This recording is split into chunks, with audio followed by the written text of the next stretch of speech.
বন্ধু, তোদের কার কি এমন আছে যা নিয়ে তোরা এত অহংকার করিস? হঠাৎ এই প্রশ্ন? তোকে যেটা জিজ্ঞেস করছি ওটার উত্তর দে। শোন তাহলে আমি কি নিয়ে অহংকার করি।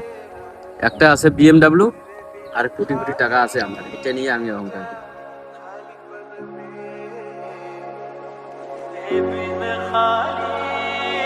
আমার আছে শক্তি আর পলিটিক্যাল পাওয়ার। আমার বাবা এই গ্রামের রানিং চেয়ারম্যান, কেউ আছে এই গ্রামের মধ্যে আমাকে শক্তি দিয়ে হারাইতে?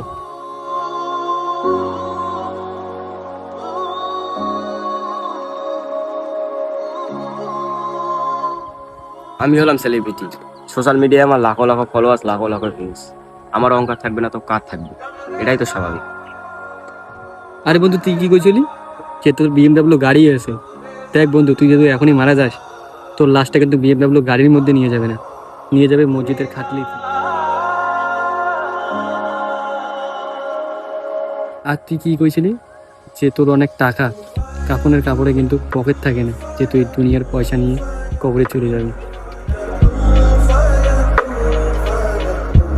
আর তুই, তোর অনেক শক্তি, পলিটিক্যাল পাওয়ার, তুই যদি এখন মারা যাস, তোকে যদি 3.5 হাত মাটির নিচে রাইখে আসে, পারবি তোর পলিটিক্যাল পাওয়ার আর শক্তি দিয়ে উঠে আসতে?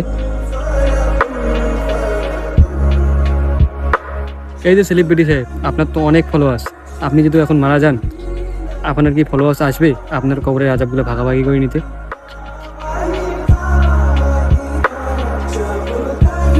নিবে না।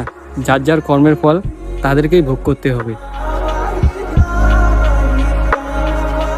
আর আমাদের আল্লাহ পাক কি বলছে? কুল্লুন নাফসিন জায়গাতুন মহুত, প্রত্যেকটা প্রাণীরে মৃত্যুর স্বাদ গ্রহণ করতে হবে। সুতরাং অহংকার না দেখাইয়া সবাই মিলে মৃত্যুকে ভয় কর।